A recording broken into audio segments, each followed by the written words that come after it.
పండగైనా సంబరమైనా మీ ప్రతి సెలబ్రేషన్కి only choice Vega jewellers. Exclusive bridal jewellery offers. Shop now. Amaravati bullet ట్రైన్కి సంబంధించి ఒక స్పష్టత వచ్చింది. రూట్ మ్యాప్ విషయంలో హైదరాబాద్ నుంచి చెన్నై వెళ్ళేటువంటిది అమరావతి మీదుగా వెళ్ళాలి. ఇది ప్రణాళిక. హై స్పీడ్ బుల్లెట్ ట్రైన్కి సంబంధించినటువంటి final DPRs, route maps final చేసేటువంటి ప్రయత్నం, ఆ తర్వాత డిపిఆర్స్ మేకింగ్ అనేది మొదలవుతుంది అనమాట. దక్షిణ భారతదేశానికి హబ్గా హైదరాబాద్ ఉంటుంది. హైదరాబాద్ నుంచి అటు చెన్నైకి, ఇటు బెంగళూరుకి వెళ్తుంది. అలానే బెంగళూరు నుంచి మళ్ళీ చెన్నైకి వెళ్ళేటువంటి ట్రాక్ కూడా ప్యారలల్గా, అంటే ఒక ట్రయాంగిల్ షేప్ ప్యారలల్ ప్లాన్ని కేంద్ర ప్రభుత్వం అమలు చేసేటువంటి ప్రయత్నం చేస్తుంది. అందులో భాగంగా చూస్తే కనుక ఈ టోటల్ ప్రాజెక్ట్స్లో ఆల్మోస్ట్ 50-60% రైల్వే ట్రాక్ ఆంధ్రప్రదేశ్ మీద నుంచి వెళ్తుంది. సో ఒక ట్రయాంగిల్ జంక్షన్గా ఆంధ్రప్రదేశ్ మారబోతోంది. అదే క్రమంలో రాజధాని అమరావతికి మేలు చేకూర్చే విధంగా, ఎందుకంటే హైదరాబాద్ టు చెన్నై దాదాపు 700 కిలోమీటర్లు ఉంటుంది. దీన్ని మిడిల్ పాయింట్గా అమరావతిని ఉపయోగిస్తే కనుక రాబోయేటువంటి రోజుల్లో మంచి బూస్ట్ అవుతుంది. అలానే అమరావతి మీదుగా, తిరుపతి మీదుగా చెన్నైకి వెళ్ళేటువంటి రూటు, చెన్నై వెళ్ళేటువంటి రూట్, చెన్నై నుంచి బెంగళూరు వెళ్ళేటువంటి హై స్పీడ్ బుల్లెట్ ట్రైన్ కూడా తిరుపతి మీదుగా కన్వర్ట్ చేస్తే కనుక ఈ రెండింటికి ఒక ఇంటర్లింకేజ్ ఏర్పాటు చేస్తే ఆంధ్రప్రదేశ్లో బుల్లెట్ ట్రైన్ హబ్ కింద డెవలప్ అయ్యే అవకాశం ఉంటుందని ఏపీ ప్రభుత్వం భావిస్తుంది. ఇందులో భాగంగానే అమరావతిలో వెళ్ళేటువంటి రూట్ మ్యాప్ విషయంలో గతంలో కొన్ని ప్రతిపాదనలు జరిగినాయి. కొత్తగా నిర్మించబోయేటువంటి ఎయిర్పోర్ట్కి అనుసంధానంగా ఈ రూట్ మ్యాప్ ఉండాలని చెప్పని అందరూ భావించారు. అందులో భాగంగానే చాలా చర్చ జరిగింది. వాస్తవానికి అమరావతి అంటే హైదరాబాద్ టు చెన్నై రూట్ మ్యాప్కి సంబంధించి చూస్తే 770 కిలోమీటర్ల 760 కిలోమీటర్ల డిస్టెన్స్ ఉంటుంది. 320 కిలోమీటర్ల వేగంతో ఉంటుంది. 2 గంటల 45 నిమిషాల్లో చెన్నై రీచ్ అవ్వాలనేది టార్గెట్. అంటే ఆల్మోస్ట్ 3 గంటల్లో చెన్నై రీచ్ కావాలి హైదరాబాద్ నుంచి అనేది టార్గెట్. సో దీనికి మిడ్ పాయింట్గా 1:15 నిమిషాల్లో అమరావతి చేరేటువంటి అవకాశం ఉంటుంది. అందుకనే అమరావతి ట్రాక్ని చాలా ఇంపార్టెంట్ ట్రాక్గా మాట్లాడుతున్నారు. ప్రతిపాదిత స్టేషన్లో 18 ఉంటాయని చెప్పని అంటున్నారు. రాబోయేటువంటి రోజుల్లో డైరెక్ట్గా వెళ్ళేటువంటి క్రమంలో, ఎందుకంటే ఎక్కడ ఆగదు బుల్లెట్ ట్రైన్కి, సెలెక్టెడ్ పాయింట్స్ ఉంటే ఆ పాయింట్స్ దగ్గర మాత్రమే ఆగుతుంది అనమాట. అందుకనే ఈ రూట్ మ్యాప్ విషయంలో హైదరాబాద్ అంటే శంషాబాద్ నుంచి డ్రైపోర్ట్ ఏరియా, భారత్ సిటీ అని చెప్పని ఇప్పుడు ఫీచర్ సిటీ డెవలప్ చేస్తుంది కదా, దాని మీద నుంచి వెళ్తుంది. తర్వాత దాచేపల్లిలో ఆంధ్రప్రదేశ్లో ఫస్ట్ స్టేషన్ ఆంధ్రప్రదేశ్లో స్టార్ట్ అవుతుంది. ఇది గుంటూరు జిల్లా పరిధిలో, అంటే ఇప్పుడు పల్నాడు జిల్లా పరిధిలో ఉండేటువంటి ప్రదేశం అవుతుంది. తర్వాత అమరావతి సిటీ, తర్వాత గుంటూరు, తర్వాత బాపట్ల, నెల్లూరు, గూడూరు మీదుగా తిరుపతికి కనెక్ట్ అయ్యి చెన్నై మామ్ బజారు, ఆ తర్వాత చెన్నై సెంట్రల్కి వెళ్తుంది అనమాట. సో ఇది ట్రాక్ అనుకుంటున్నటువంటి రూట్. దీని విషయంలో క్లారిటీ వచ్చేసింది. ఎలాంటి మార్పులు చేర్పులు ఉండేటువంటి అవకాశం లేదు. అయితే ఒక్క విషయం ఏంటంటే అమరావతికి అలైన్మెంట్ విషయంలో గతంలో కొన్ని చర్చలు జరిగినాయి. ఇందులో కూడా చాలా హైలైట్స్ ఉన్నాయి. ఎందుకంటే ఇది స్పెషల్గా చెప్పుకోవాల్సినటువంటి అంశం. యాక్చువల్గా అమరావతిలోంచి వెళ్ళేటువంటి క్రమంలో అమరావతి అవుట్స్కర్ట్స్ నుంచి బుల్లెట్ ట్రైన్ని తీసుకెళ్ళాలి. అది కూడా అమరావతి ఇంటర్నేషనల్ ఎయిర్పోర్ట్కి సమీపం నుంచి వెళ్ళాలని ఒక ప్రణాళికని రెడీ చేశారు. వాస్తవానికి అమరావతికి సంబంధించినటువంటి ప్రణాళిక ఒకసారి మనం చూస్తే ఇది టోటల్ ప్లాను, ఇది master plan area, present master plan area. ఇప్పుడు దీన్ని ఎక్స్టెన్షన్ ఇక్కడ చేయబోతున్నారు. ఆల్రెడీ ఇదంతా ఎక్స్టెన్షన్ జరగబోతుంది. గతంలో చేసినటువంటి ప్లానింగే. ఇక్కడ రైల్వే స్టేషన్ వస్తుంది. ఇది రైల్వే ట్రాక్ రూట్ మనం చూస్తున్నాము. ప్లాన్ చేసినటువంటి దాని ప్రకారం అమరావతి ఇంటర్నేషనల్ ఎయిర్పోర్ట్ ఇటు రావెల దగ్గర వచ్చేటువంటి అవకాశం ఉందని చెప్పని అందరూ భావిస్తున్నారు. అంటే రావెల నుంచి రావాలంటే ఈ ట్రాక్ ఇక్కడ దాచేపల్లి నుంచి ఎంటర్ అయ్యేటువంటి ట్రాక్ ఆల్మోస్ట్గా ఇటువైపే వచ్చేయాల్సి ఉంటుంది. అంటే ఈ రూట్లో నుంచి డైవర్ట్ చేయాల్సి ఉంటుంది. ఇలా రావడం వలన గుంటూరుకి కొంత దగ్గర అవుతుంది, కానీ ఇటు మెయిన్ అమరావతి సిటీకి, విజయవాడ సిటీకి రెండింటికి కూడా దూరం అయ్యేటువంటి అవకాశం ఉంటుంది.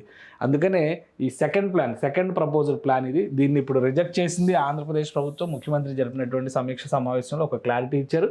ఆ క్లారిటీ ప్రకారం చూస్తే కనుక ఫస్ట్ ప్రపోజ్ చేసినటువంటిది ఇది అమరావతి నగరాన్ని 2 భాగాలుగా చేసే విధంగా బుల్లెట్ ట్రైన్, అంటే అక్కడ ఎల్ షేప్లో అమరావతి నగరంలో నుంచి బుల్లెట్ ట్రైన్ వెళ్ళే విధంగా ఫస్ట్ ప్రపోజ్ చేశారు.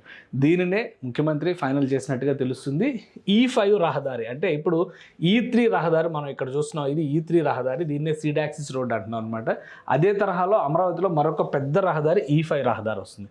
ఇది ఇక్కడ N6 రహదారి. ఇది కూడా ఇంపార్టెంట్ జంక్షన్ అవుతుంది. ఇది ఇట్లాగా గతంలో ప్లాన్ చేసిన దాని ప్రకారం ఏంటంటే పవిత్ర సంగమం దగ్గర ఒక ఐకానిక్ బ్రిడ్జ్ కట్టాలనుకున్నారు. కాబట్టి ఆ ప్రపోజల్ వెనక్కి వెళ్ళింది. అది ఇప్పుడు ఇటువైపు వస్తుంది. కాబట్టి ఈ రూట్ని ఉపయోగించడం ద్వారా ఈ ఎల్ షేప్ జంక్షన్ని ఉపయోగిస్తే కనుక ఇటు విజయవాడ నగరానికి దగ్గర అవుతుంది. ఇది అమరావతి కోర్ ఏరియాలో ఉంటుంది. ఇక్కడికి గుంటూరు నగరానికి, అంటే గుంటూరులో ఎలాగూ స్టాప్ పెడుతున్నారు.